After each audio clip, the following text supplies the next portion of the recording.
ಕಣ್ಣು, ಸರ್ವರಿಗೊಂದೇ ಸೂರ್ಯನ ಕಣ್ಣು, ಬಗೆ ಬಗೆ ಸಸ್ಯಕ್ಕೆ ಒಂದೇ ಮಣ್ಣು, ಬಗೆ ಬಗೆ ಸಸ್ಯಕ್ಕೆ ಒಂದೇ ಮಣ್ಣು, ಬಗೆ ಬಗೆಯಾದರೂ ದೇಹದ ಬಣ್ಣ, ಬಗೆ ಬಗೆಯಾದರೂ ದೇಹದ ಬಣ್ಣ, ಎಲ್ಲರ ನಗೆಯೂ ಒಂದೇ ಅಣ್ಣ.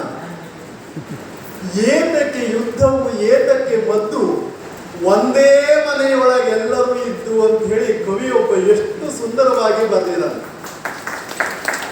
ಇಂಥ ಒಂದು ಸುಂದರವಾದ ಮನೆಯಲ್ಲಿ ನಮ್ಮನ್ನ ಸೇರಿಸಿದವರು ಹಟ್ಟಿ ಅಂಗಡಿಯಲ್ಲಿ ವಿರಾಜಮಾನರಾಗಿ ಆಳಿ ಹೋದ ರಾಮಚಂದ್ರ ಭಟ್ಟರ ಸುಪುತ್ರರಾದ ಬಾಲಚಂದ್ರ ಭಟ್ರು ಮತ್ತು ಶರಣಪ್ರಸಾದ. ಹಟ್ಟಿ ಅಂಗಡಿಯ ಸಾಮ್ರಾಜ್ಯಕ್ಕೆ ಸೂರ್ಯ ಚಂದ್ರರಾಗಿ ಕಂಗೊಳಿಸುವ ಎರಡು ಸುಪುತ್ರರನ್ನ ರಾಮಚಂದ್ರ ಭಟ್ರು ಅವರ ಧರ್ಮಪತ್ನಿ ತಾಯಿ ನಮಗೆ ಕೊಟ್ಟಿ ಹೋಗಿದ್ದಕ್ಕೆ ಇದೊಂದು ಅದ್ಭುತವಾದಂತಹ ಸಾಮ್ರಾಜ್ಯ ಅನ್ನೋದು ಸೃಷ್ಟಿಯಾಗಿದೆ ಎಂಬ ಭಾವನೆಯಲ್ಲಿಯೇ ನಾನು ಹಟ್ಟಿ ಅಂಗಡಿಗೆ ಬರುವುದು. ಬಂದಾಗೆಲ್ಲ ಸಂದೀಪ್ ಸರ್ ನೀವು ಮಾತಾಡಬೇಕು ಅಂತ ಹೇಳ್ತಾರವರು. ಎಲ್ಲಿ ಹೋದ್ರು ಮಾತಾಡೋದು ಬೇಡ ಹೇಳುವವರೇ ಜಾಸ್ತಿ ಇರುವ ಕಾಲಕ್ಕೆ ಮಾತೊಂದು ಬೇಡ, ಬಾಕಿ ಅಂತರಿದ್ದೊಡ್ಡಿಲ್ಲ ಅನ್ನುವ ಕಾಲಕ್ಕೆ ನೀವು ಎರಡು ಮಾತಾಡಬೇಕು ಅನ್ನುವ ಜನ ಸಿಕ್ಕಾಗ ಎರಡಾದ್ರೂ ಮಾತಾಡಬೇಕು ಅಂತ ಕಾಣ್ತದೆ.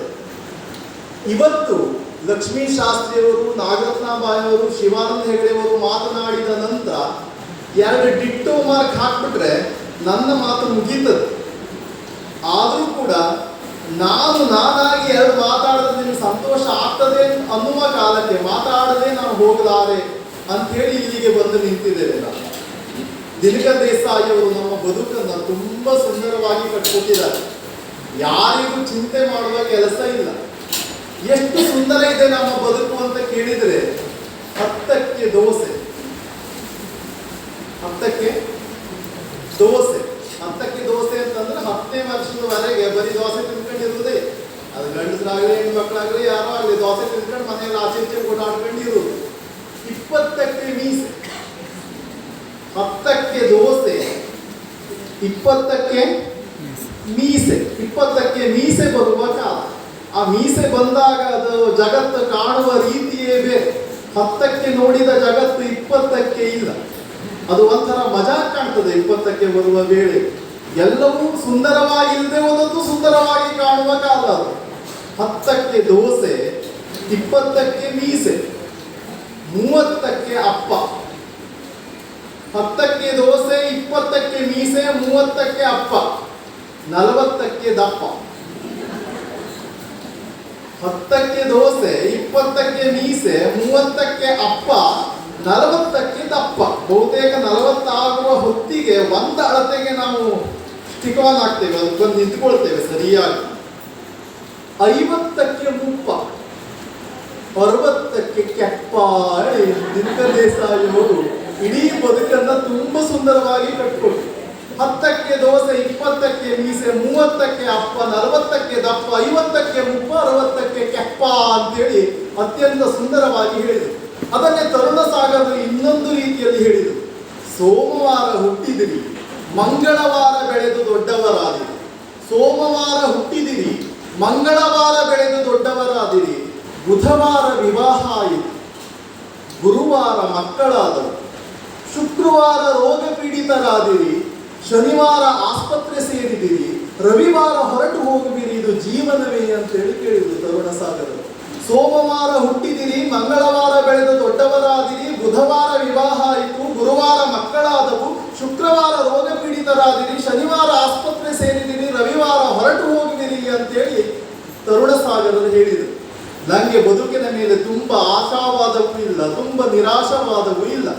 ನಮ್ಮ ಗೆಳೆಯರೊಬ್ಬ ನನ್ನನ್ನು ಆಗಾಗ ಕೇಳ್ತಾನೆ, 17 ವರ್ಷ ಕಷ್ಟಪಟ್ಟು ಓದಿ ನಂತರ ಕಷ್ಟಪಟ್ಟು ಮದುವೆಯಾಗಿ ಅಂತ ಯಾಕೆ ಹೇಳೋದು ಅಂತ ಕೇಳಿದ್ರೆ ನಮ್ಮಲ್ಲಿ ಹೆಣ್ಣು ಸಿಗುವುದಿಲ್ಲ.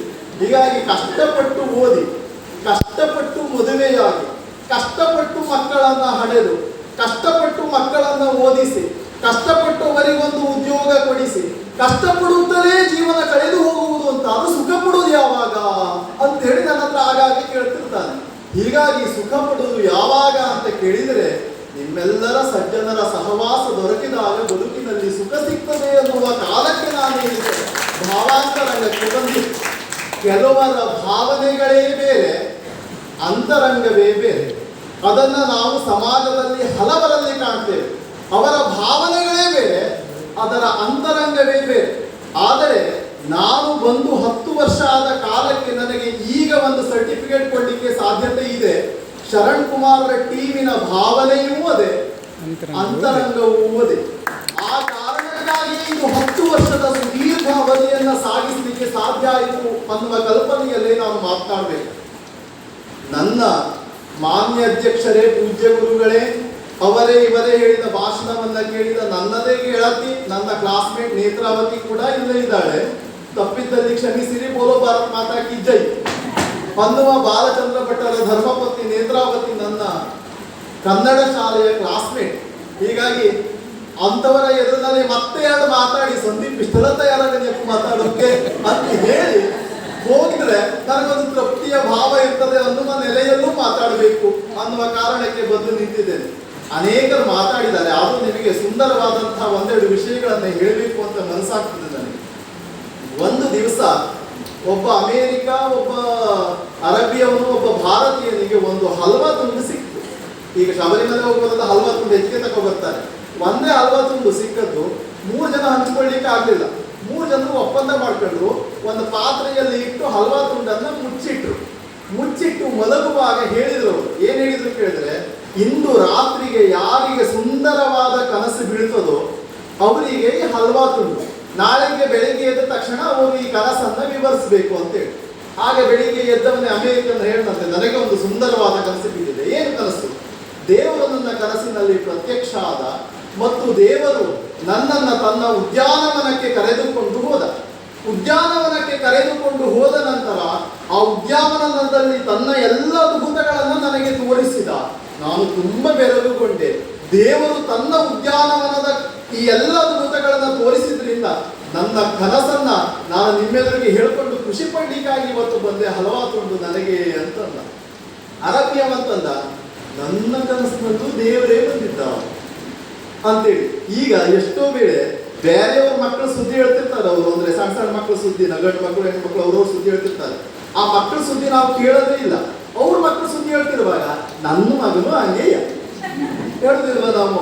ಅಂದ್ರೆ ಅವ್ರ ಸುದ್ದಿ ನಾವು ಕೇಳೋದಿಲ್ಲ. ಅವ್ರು ಏನ್ ಹೇಳ್ತಿದ್ದಾರೆ ಅಂತ ಕೇಳುವ ತಾಳ್ಮೆಗೆ ಹೋಗೋದಿಲ್ಲ. ಅವ್ರು ಹೇಳೋದ್ರೊಳಗೆ ನಮ್ಗೆ ಹೇಳ ಹೋಗ್ತದೆ, ನನ್ನ ಮಗಳು ಹಾಗೆ, ನಿಮ್ಮ ಮಗ ಹಾಗಲ್ವ, ನನ್ನ ಮಗಳು ಹಾಗೆ. ಅವ್ರ ಮಗಳ ಸುದ್ದಿಯನ್ನು ಹೇಳುವಾಗ ಅವ್ರ ಮಗಳ ಸುದ್ದಿಯನ್ನು ಕೇಳಿದ ನಂತರ ನಾವು ನಮ್ಮ ಮಕ್ಕಳ ಸುದ್ದಿ ಹೇಳಿದ್ರೆ ಸರಿ. ಅದ್ರ ಮಧ್ಯದಲ್ಲೇ ಬಾಯಾಗ ನನ್ನ ಮಗು ಹಾಗೆಯ, ನನ್ನ ಮಗಳು ಹಾಗೆಯ ಅಂತಂದ್ರೆ ಅವ್ರ ಸುದ್ದಿ ಪರಿಪೂರ್ಣ ಆಗುದಿಲ್ಲ. ಅವ್ರು ಕೂಡ ಕೇಳಿದಾಳೆ ಅರ್ಥ ಹೇಳೋದನ್ನ. ಹಾಗೆ ಈ ಅರಬ್ಯವಂದ, ನನ್ನ ಕನಸಿನಲ್ಲೂ ದೇವರು ಬಂದಿದ್ದ. ಅವನಿಗೆ ಸುಂದರವಾದ ಕನಸು ಹೇಳ್ಬೇಕಾಯ್ತದೆ.